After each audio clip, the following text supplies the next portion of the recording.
Il y a des phrases qui changent une vie. Pour moi, ça a été celle-ci. Le désir est l'essence même de l'homme.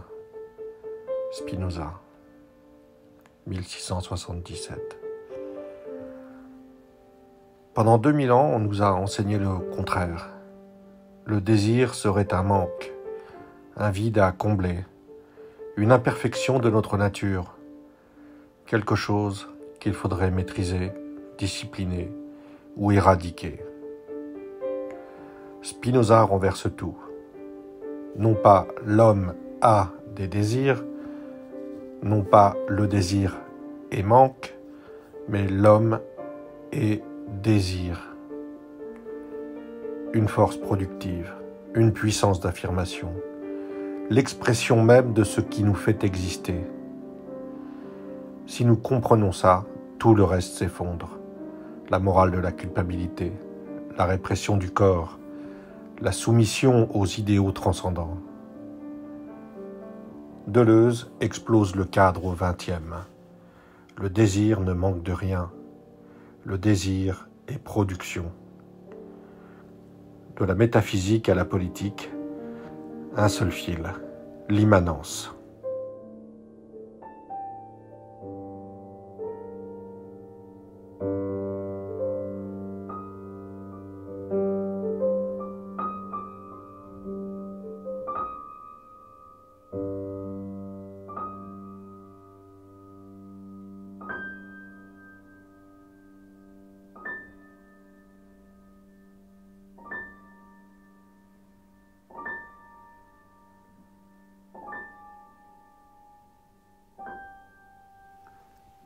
La pensée de Spinoza est complexe, exigeante, architecturée comme une démonstration géométrique.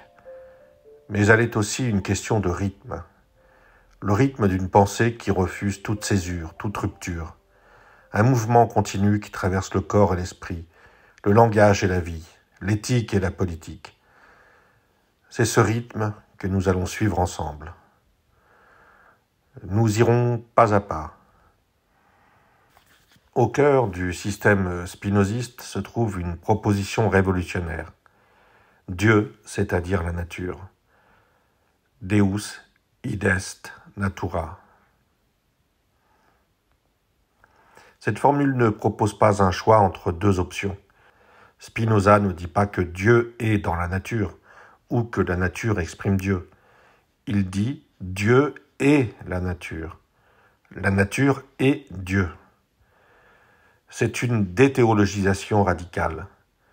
Le mot Dieu reste, mais vidé de toute transcendance, de toute personnalité, de toute intention. Ce n'est plus le Dieu créateur qui juge, qui récompense, qui punit. C'est la totalité immanente de ce qui est, la substance infinie qui se déploie selon ses propres lois nécessaires, sans but, sans dessein, sans finalité extérieure. C'est un geste d'une audace inouïe. Penser le divin hors du religieux. Penser la puissance infinie sans la soumettre au pouvoir. Ce qui est génial dans l'architecture spinoziste, c'est qu'elle ne se contente pas de nier la transcendance. Elle la rend logiquement impossible. En définissant la substance, de manière à ce qu'il ne puisse en exister qu'une seule, possédant tous les attributs, Spinoza construit un système où la transcendance est structurellement exclue. Il n'y a pas de place logique pour un Dieu extérieur, un monde supérieur, ou une finalité transcendante. C'est cette clôture logique que Deleuze identifie comme le plan d'immanence le plus pur, un plan qui ne redonne jamais du transcendant, parce que sa construction même l'interdit.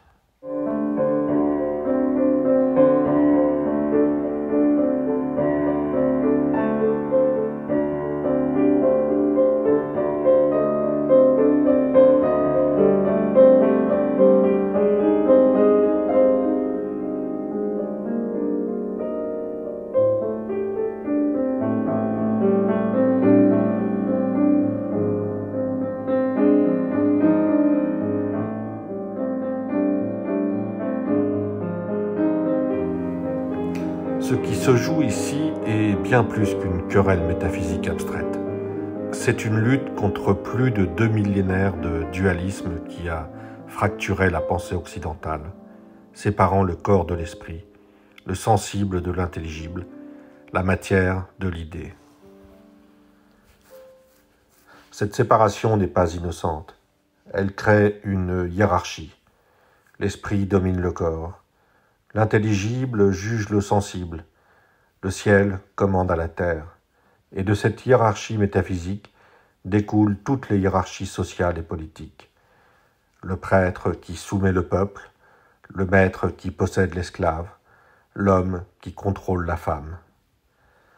Spinoza démantèle cette architecture par la racine. En posant l'unité absolue de la substance, il affirme un continuum radical. Pensée et étendue ne sont pas deux réalités séparées, mais deux manières de percevoir la même réalité, deux attributs d'une seule et même puissance infinie. Il n'y a pas de rupture, pas de saut, pas de gouffre à franchir entre le corps et l'esprit. Il y a un mouvement continu, un rythme unique qui anime toute chose, le rythme de la substance elle-même. Si tout est dans l'immanence d'une substance unique qui s'exprime à travers la pensée et l'étendue, alors le corps n'est plus inférieur à l'esprit. Les deux sont des expressions parallèles de la même réalité, sous deux attributs différents. L'ordre et l'enchaînement des idées est le même que l'ordre et l'enchaînement des choses. Les lois du corps sont les lois mêmes de la nature, c'est-à-dire de Dieu. Enquêter sur ce que peut un corps, ce n'est pas explorer une réalité secondaire, c'est sonder la puissance divine elle-même dans son expression étendue.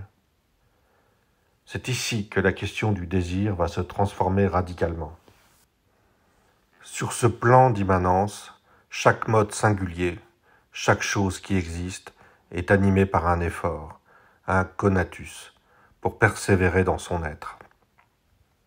Ce conatus n'est pas un instinct psychologique ou une volonté consciente. C'est un principe ontologique universel, l'essence actuelle de chaque chose, la manière dont la puissance de la substance s'exprime dans ce mode particulier. Le conatus n'est pas un simple instinct de conservation. Ne pas mourir, c'est une puissance d'affirmation, augmenter sa puissance d'exister.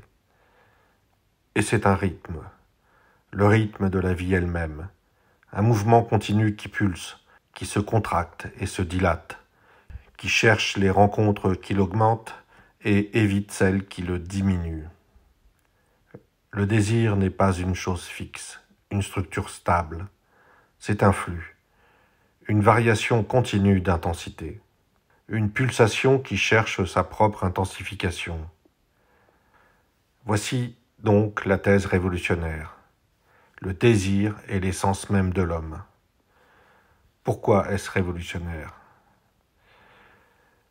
Premièrement, le désir ne peut pas être un manque.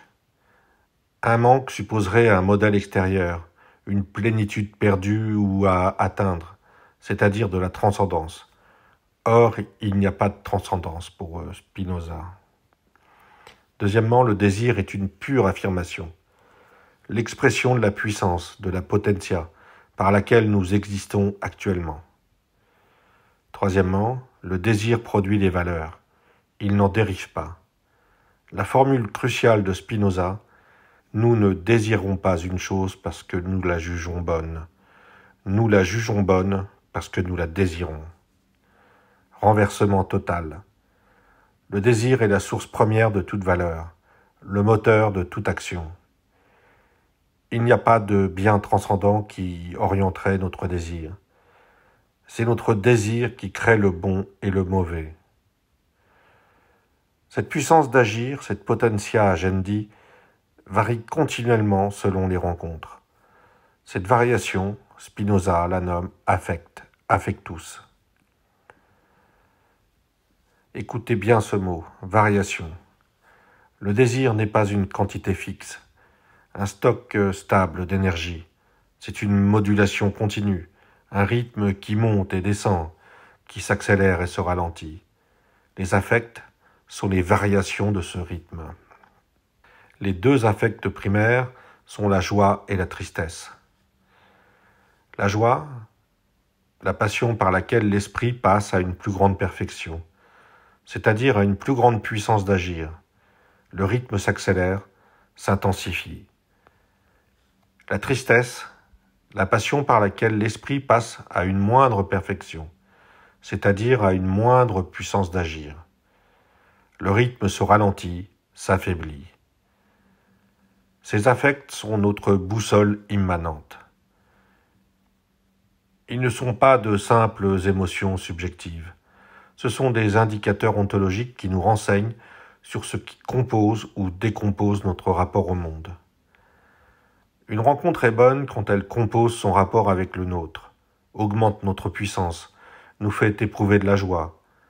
Une rencontre est mauvaise quand elle décompose notre rapport, diminue notre puissance, nous plonge dans la tristesse. L'éthique spinoziste devient alors une éthologie, l'art d'apprendre à sélectionner les rencontres joyeuses et à agencer sa vie pour maximiser sa potentia, sa puissance d'agir. Non pas une morale qui juge selon le bien et le mal transcendant, mais une science expérimentale des compositions qui augmente notre puissance. Distinction absolument fondamentale. Potentia contre potestas. La potentia, la puissance d'agir, une force immanente, productive, capacité d'affecter et d'être affecté, ce qui constitue l'essence actuelle de l'être, réalité ontologique et éthique. La potestas, le pouvoir constitué, pouvoir de domination et de commandement, s'exerce sur les autres, repose sur la capture et l'aliénation de la potentia d'autrui. Rapport social, souvent fondé sur les passions tristes, crainte, espoir. La potestas n'est pas une force originaire, elle parasite toujours la potentia. Elle n'existe que par confiscation. Cette dimension sera la clé de toute la lecture deleuzienne et de la dimension politique.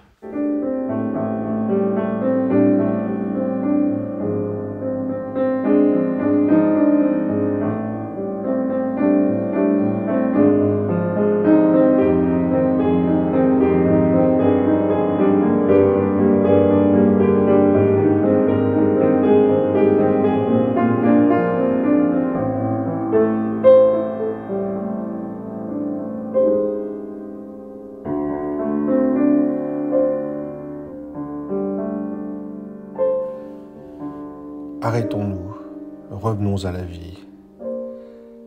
Spinoza nous dit « Le désir n'est pas un manque, c'est une puissance ». Qu'est-ce que cela change concrètement ? Cela change tout. Si le désir est un manque, alors vivre, c'est courir après ce qui nous manque. C'est être toujours en dette, toujours insuffisant, toujours ailleurs que là où on est. La vie devient une course épuisante vers une plénitude qu'on n'atteint jamais. Mais si le désir est une puissance, alors vivre, c'est déployer ce qu'on est. C'est partir de ce qu'on peut, maintenant, ici. C'est cesser de se juger à l'aune d'un modèle extérieur. C'est s'ouvrir aux questions. Que puis-je ? Qu'est-ce qui augmente ma force d'exister ?